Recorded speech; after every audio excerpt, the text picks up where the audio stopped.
The following featured presentation is part of the Skywalking Network.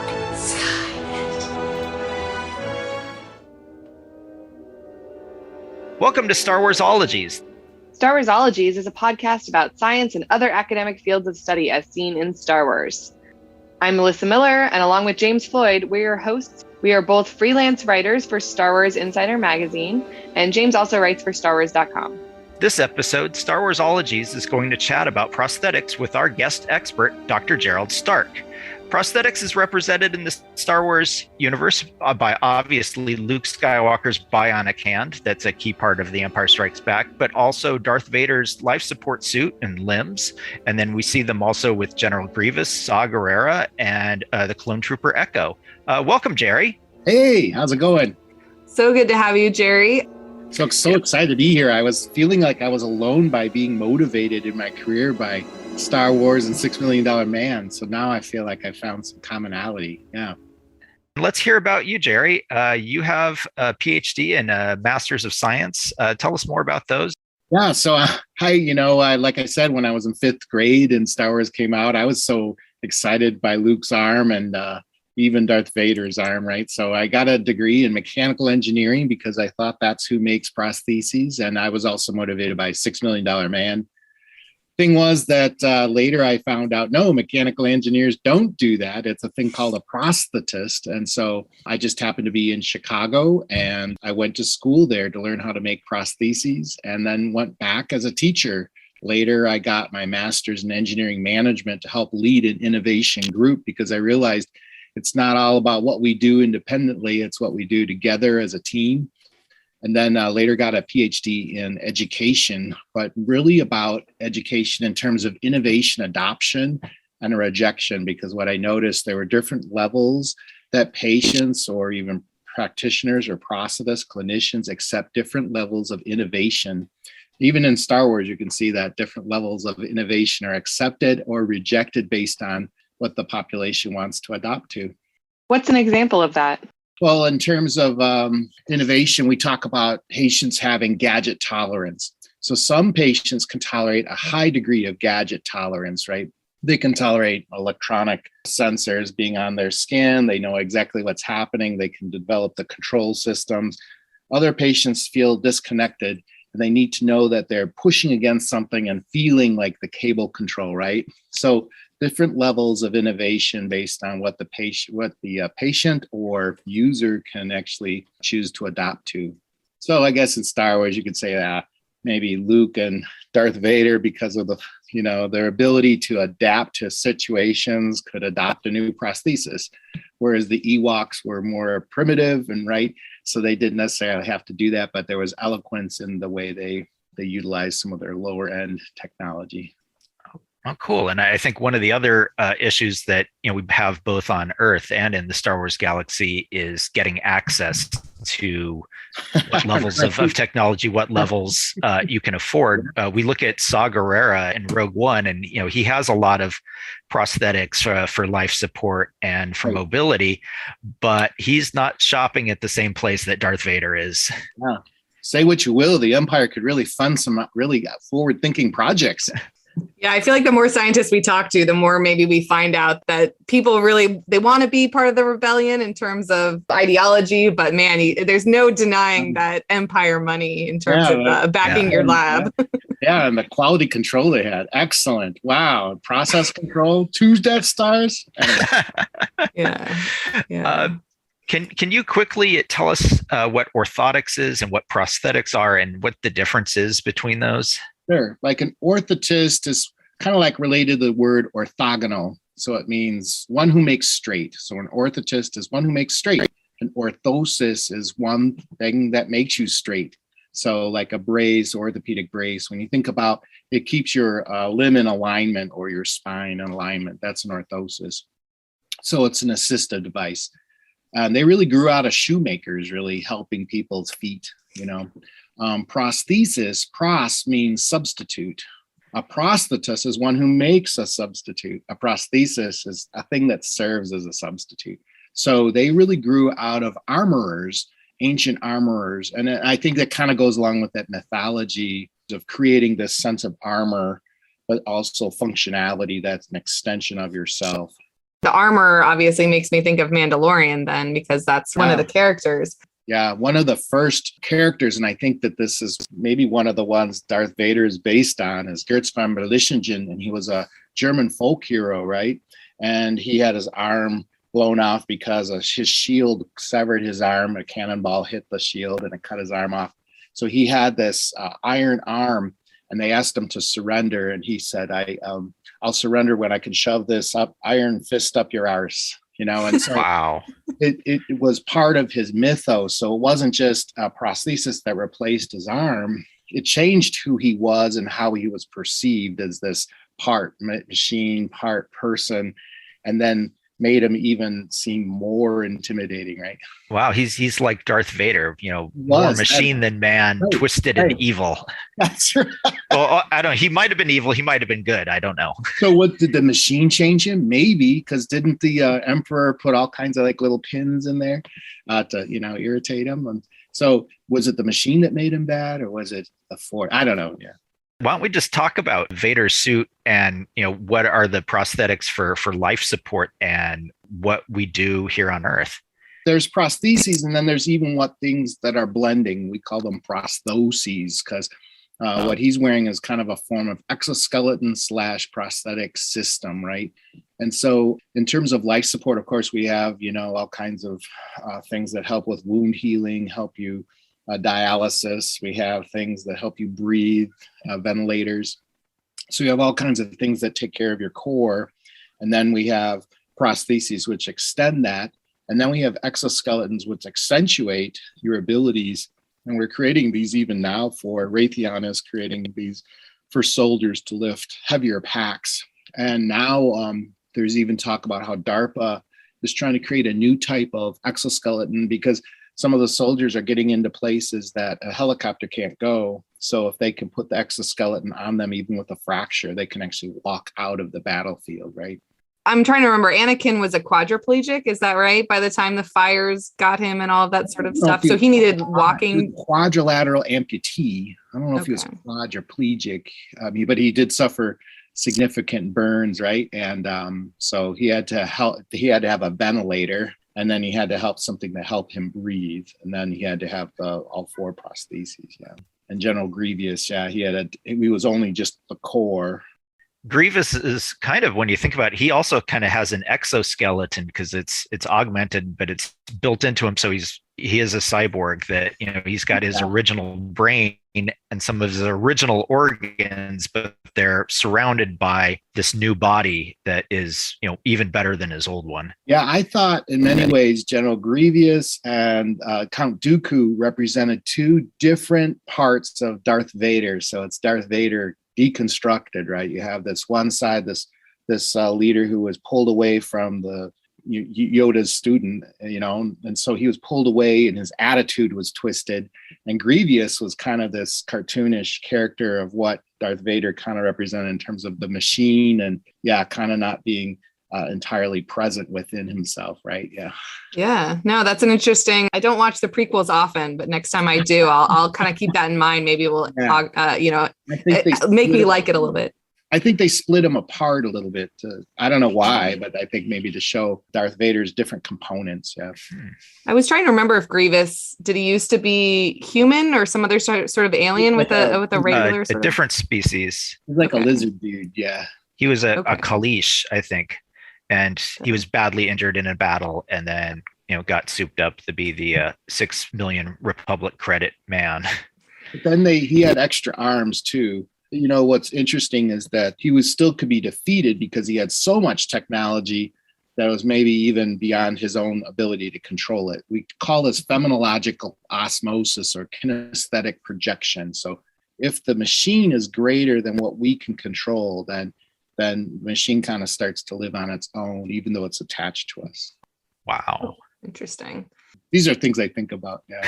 Because Obi-Wan still was able to defeat him with 4 spinning lightsabers, but he did it because he was able to strategically place his. not just kind of blanket everything. Right. That's actually one of my favorite scenes from the prequels is just the look on Obi-Wan's face, that smile that Ewan McGregor does when he sees 4 spinning lightsabers coming at him. Like, that's a bit of Obi-Wan I didn't know was in there. And I really hope they go into that in the TV show. Yeah, he's a little bit, on top of that. Yeah. Yeah. Yeah. I liked that. He likes a good challenge. I think what he saw, though, is that Grievous was just trying to overwhelm, and Obi-Wan knew he had him, because if he's able to just strategically place what he needed to, he could defeat him. Anyway, that's my projection. Yeah. Well, finesse is better than shock and awe sometimes. Coming at it like a spider monkey. Yeah. This makes me think of just a background character in Jabba's palace, but there's like the sort of brain in a jar. The Bomar monk.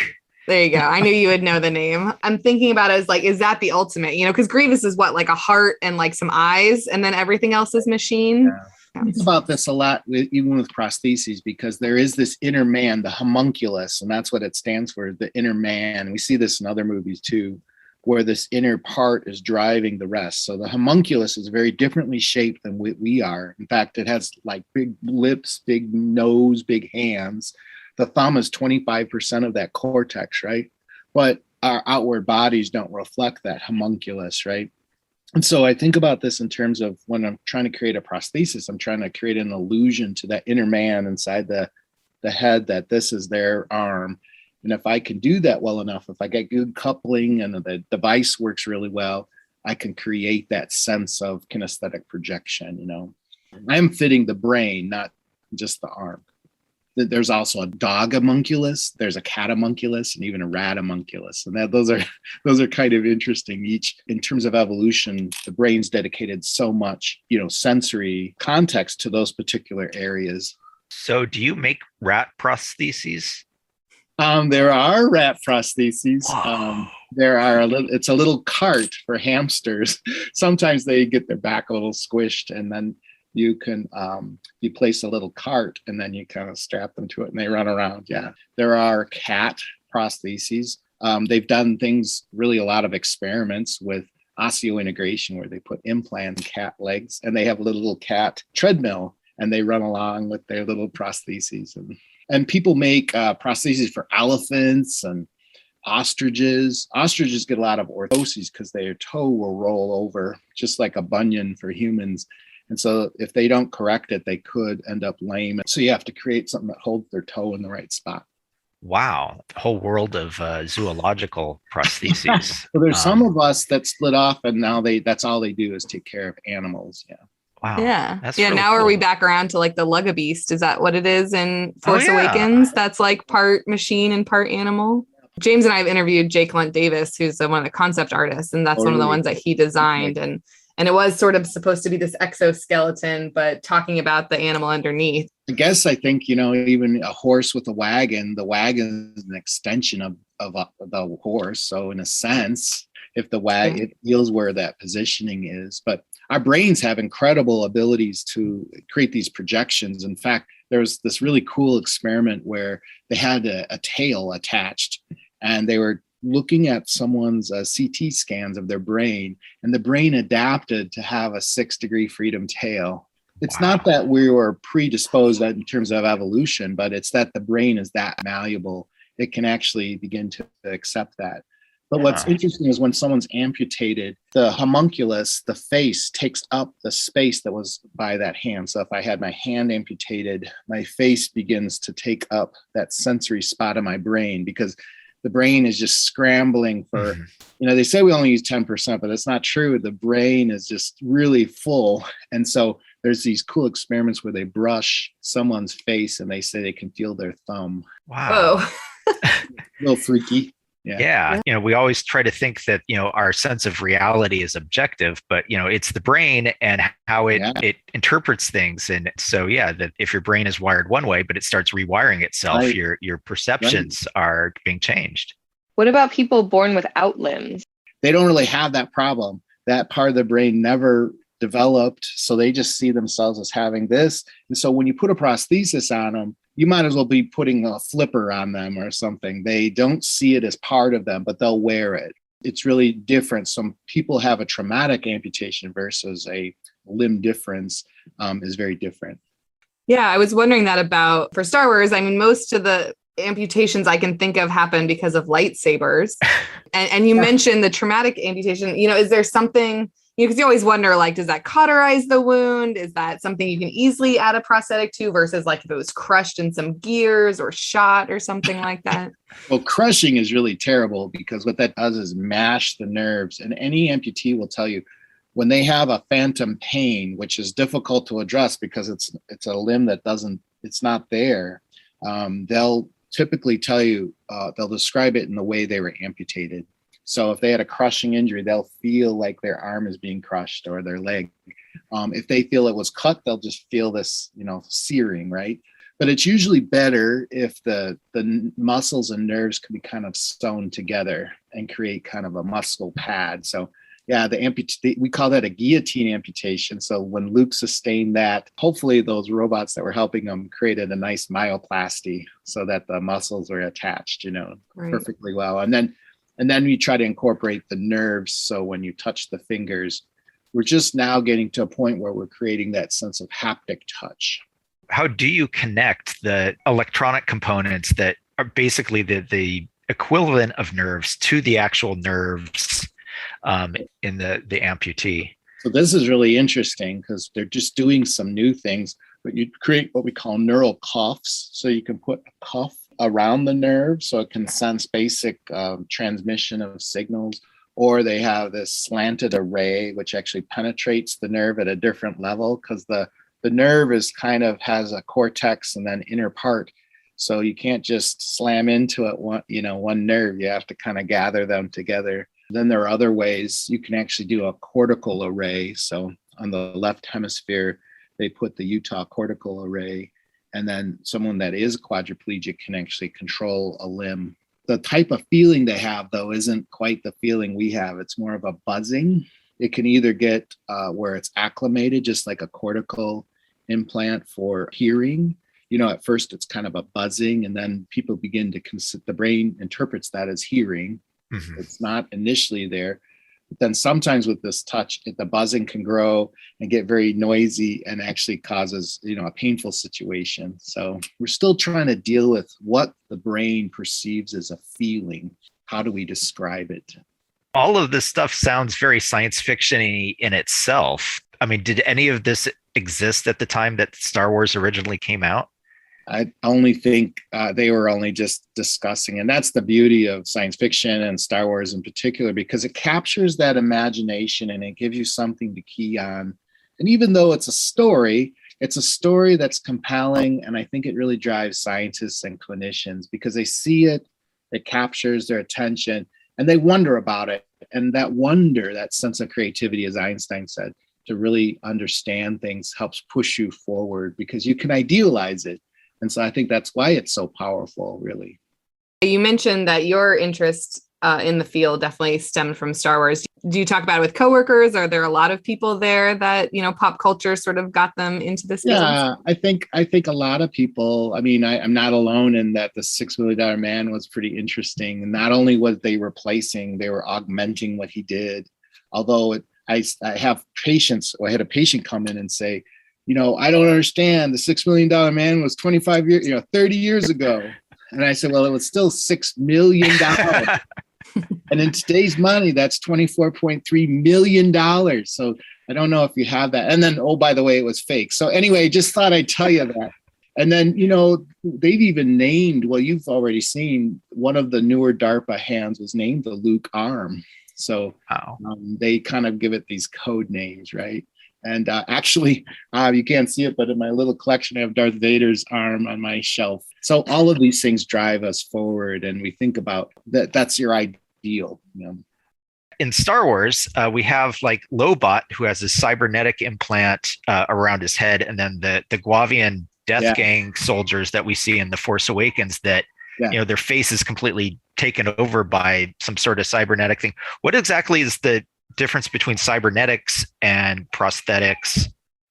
Well, cybernetics is when we think about there's a connection, a mechanical or electronic control connection with the prosthesis. That's part of the biology of the subject that you're connecting to. So in many cases, like a body power prosthesis, which is like a hook or something, would not be considered a cyborg, but that someone that's using a myoelectric hand might actually be considered that, because now you have a myocyte that's on the surface of the skin reading the signal. And so that's kind of, I guess, the chasm between what's a cyborg and a cyborg really has to be a combination of, but also the organic part.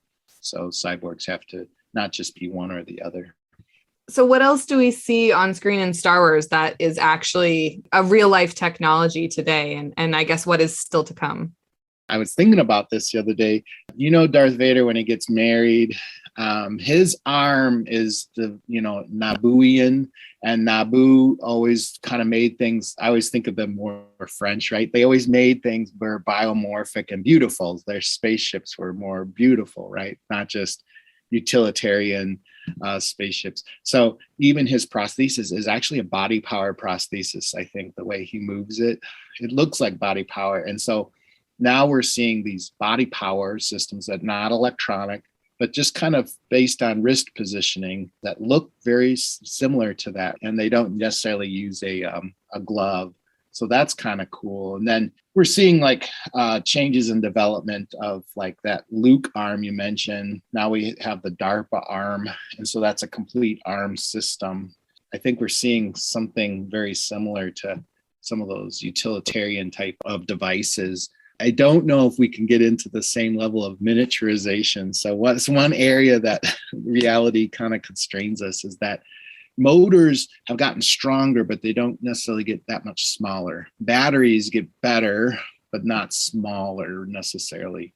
And the battery you use for your phone is actually kicking out a very low level voltage because phones are getting more efficient, but the type of voltage we need is measured in amps, which is more similar to what you'd see with your up and down window for your car.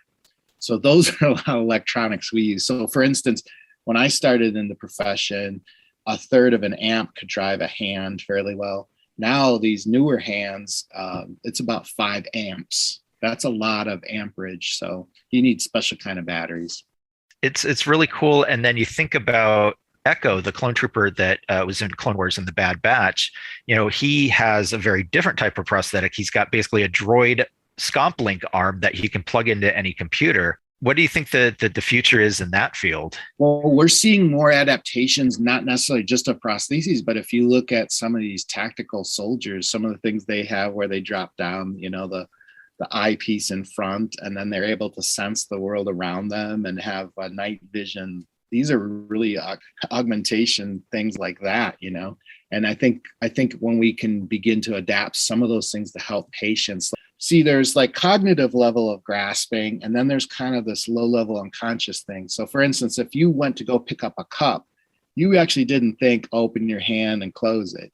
Well, they're talking about maybe even hands having cameras that can sense position, and they'll just go ahead and take over. So you don't have to think about everything, so that the machine will kind of help you take care of some of those low level things. Like when you're driving a car, you really aren't aware of all the systems at work. You're not monitoring everything all the time unless there's a problem. So I think that's kind of going to be the future of prosthetic systems. Yeah. So has there been anything in the recent movies or other parts of Star Wars that continue to excite you about heading towards that way in your field? Yeah, I mean, I always look at how shoulders are made and legs are made. And I think about how, the different styles, like the way the artists portray them, and I think that's something that really think about what people want. In the US especially, people love to show off their prostheses, by the way. Love it. They love showing their differentiation. They love to show their hands. They love to show their feet. But this is a cultural thing because in other areas of the world, like in Russia, they had a real problem with the Paralympics being in Russia because they said, what's the point? They didn't want to sponsor it. So the Olympic Committee had to say, no, if you're going to have the Olympics, you have to have the Paralympics. So it's just a cultural value. In the US, we really celebrate this technology and the way people really like showing their limbs, and they actually show them without covers, right? So, right. But covers are kind of coming back. So the cool thing is you can borrow things from Star Wars and you can 3D print them. And even though maybe they're not necessarily a functional part, but whatever it takes to get people excited, I'm all for it. I was reading on the Ottobock website that you guys can make limbs with synthetic skin and even hair, details like freckles and stuff. Yeah, we use silicone. And when I started, we had to learn how to paint freckles. And I didn't really do the hair because it's tedious.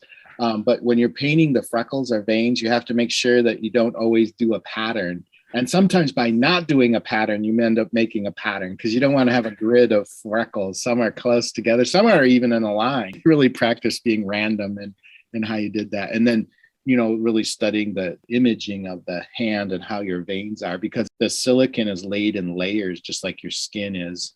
Can you tattoo those? Yeah, definitely. In fact, one of our patient models, he has a pretty big sleeve of tattoos, and he wanted to make sure that it went right into his prosthesis the way it used to. And so, it took some work, but yep, sure can. Sweet. It's a silicone. It's a high density silicone. So we're doing a lot more with skin and the illusion of skin and hair and things like that. Yeah. And even fingerprints, like if you look close enough, you can see the fingerprints. Mm-hmm. Yeah, I guess I was only thinking about it from the Paralympics perspective. When I was watching that a few weeks ago, there was a lot of prosthetics with the American flag on it or, other flag colors and stuff like that. One of the cool things about athletes, they're unencumbered by it looking like a leg, right? You probably saw a few of them with the posterior mounting, right? They don't care that it looks like a limb. They want excellent function beyond all else, right? They have wheelchairs that look like dragsters, right? Because then they could get more leverage in their downstroke. I think they're less encumbered by things looking like a prosthesis. They have a cyberthon where they compete at, moving rings with their hands and things. And one of the people that does the best is somebody that's actually a body powered user, but his socket is so well coupled, but he uses a terminal device that does not look like a hand. It looks more like a pincer. So that's kind of interesting, though, because they're so focused on the functionality. They don't really care about, does it look like the thing it's supposed to. Sometimes in Star Wars, I think they do try to make it look like a hand or something. But it makes it easier for the actors. Yeah. Other artists in it that are free of that, right? They just go for the functionality. Yeah. That's what's kind of cool. So that is inspirational, where they see like a different look that could be something that could be more functional. I kind of look at that. I remember watching the triathlon, and obviously everyone has a bike that's made for them, so that their leg, however much of it there is, fits perfectly and all those sorts of things. And I was just blown away by how customizable everything is, but it makes sense for these world-class athletes. Yeah, there's a word, we call it mass customization. So with 3D printing, we can do more of this. With arms, we can 3D print arms. The thing is, for the actual device itself, sometimes they don't have as much durability as we'd like to have, but you can have a little bit more freedom in how it's designed, how it's scaled, right? Especially for children. Children's scale is very small, smaller than you think. A child's arm, like even a baby, can barely touch their hands over their head. Can you imagine having a head that big? So when we talk about creating prostheses, it's really small little pieces of almost toy level. I was just thinking in a different universe, the Marvel universe, the potential there was something like Iron Man, that it's not a prosthetic necessarily. And then same thing with Ulysses Claw. He has a vibranium based prosthetic with a weapon built in. So it's like, these augmentations that, go way beyond. And you're talking about with these Paralympians, again, that they're just like, let's exceed human functionality. Let's make it even more functional. Yeah, there's these suits from Raytheon and Northrop Grumman and others that use titanium exoskeletons, and even some that they use for automotive workers. If they're having to, drill something above their head, they can actually rest and it's movable. So they're really not expending that much energy, right? And they can avoid some workplace injury. These exoskeletons / prostheses really help people a lot, even able-bodied people. We think about this, though, for people who are paralyzed, like how could we augment this, so we learn a lot from one and apply it to the other. Yeah, it really seems like the sky is the limit on this, that there's not a ceiling to this technology. Limitation is really, can they get it paid for? Can we have the right kinds of motors and batteries and have enough of them to sell to people that it can justify it? Because a lot of these products aren't as widely used. You might sell thousands instead of millions, but that's some of the main issues. Although that also is a cultural value. In the Netherlands, for instance, they're all about rehabilitation. It's a very small country, but so many neat things have come from that country in terms of rehabilitation, because that's their cultural mindset. In Japan, so many things in terms of robots, right? But really not much in terms of prosthetic use, which is kind of interesting. So it's really what the culture chooses to support. Hats off to the empire for supporting prosthetic use. Yeah. Well, for those who get it, I'm sure there's stormtroopers that you're like, you don't get the top of the line stuff. Yeah, you guys are disposable. You only live 2 years anyway. So yeah. We talked a little bit about your journey into this field, but if someone, is listening to this or watching Star Wars and wants to help you out in the coming years, what should they do? Just take that enthusiasm and try to get some sort of technical or health sciences degree, either applied physiology or you get a degree in engineering, biomedical engineering. And then don't lose sight of that vision. Don't let them weed it out of you as you go through all those different classes. Keep that creativity.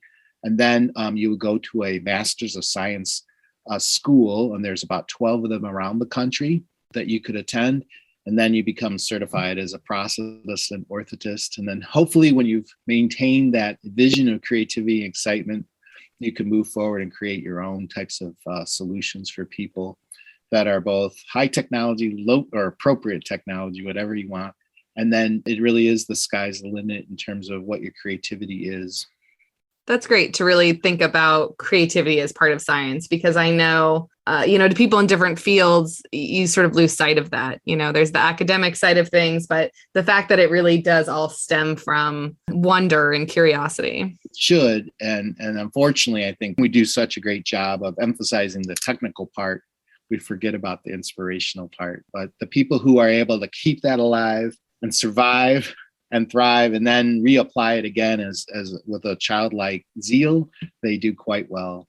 And I think the motivation also to improve people's lives. Right, exactly. At the end of the day, so I started out after college. I had actually kind of lost sight of what I started, and I was working for a surgical instruments company. It wasn't a terrible job. I made all the scissors and retractors or surgical instruments you might use. And it was interesting, but I really wanted to get back where I was helping people directly. And along with that, you learn so much that one of my engineering friends said, prosthetics would be easier if it weren't for the patient, because the patient introduces this level of variability. Like they make qualitative decisions that sometimes are not founded in logic, but that's okay because that's what they're going to wear. And, you have to kind of go with that. So you have to kind of work with them. Well, thank you for going out on a limb with us today. You've got to get at least one pun in. Yeah. There we go. I'm always glad to lend a hand. Where can we find you or your company? The best place is www.ottobock.com. It's a great company. It's been around since 1918, started in Germany, and they are really at the technical forefront of so many new things that you envision. And their engineers in Vienna and Göttingen, Germany, they're really thinking of these things 20 years ahead sometimes. So if you go to that website, you'll see that I'm part of our great group of professional clinical services. So there's a number of people just like me. Great. And that's Ottobock. Yeah. And that was the founder's name, Mr. Ottobock. I just want to say one other thing is I'm Dr. Bionic on TikTok. If you want to catch some interesting things that just kind of show you some snippets of what I do and how I do it. And it's set to some really good music. Yeah. Well, thanks so much for joining us. And all right. I'll talk to you later. Okay. Bye. Thank you so much. Bye. That wraps up this episode of Star Warsologies. We want to thank our guest, Dr. Gerald Stark, and we want to thank all of you for listening, especially JediNews.com for boosting the signal for us on their daily Star Wars news site and on their social media. If you have an idea for a topic for Star Warsologies, or you know an expert we should interview, let us know at Star Warsologies on Twitter and Instagram, or at Star Warsologies, that's OLOGIES @gmail.com. And please also rate, review, and subscribe to the podcast on your favorite service. No topic is off limits, even the taxation of trade routes and outlying systems. And coming up in just a few weeks, we'll be hosting the Science of Star Wars panel at Comic-Con Special Edition in person here in San Diego. Our next podcast episode will be a recording of that panel. So keep an eye out for that. We're part of the Skywalking Network. You can also find a variety of great shows about Star Wars, Disney, and Marvel, including Resilience Squadron, Totally Tell Me Everything, and the flagship show, Skywalking Through Neverland. There's also the new YouTube show, Today in Star Wars History. You can find all of those on skywalkingnetwork.com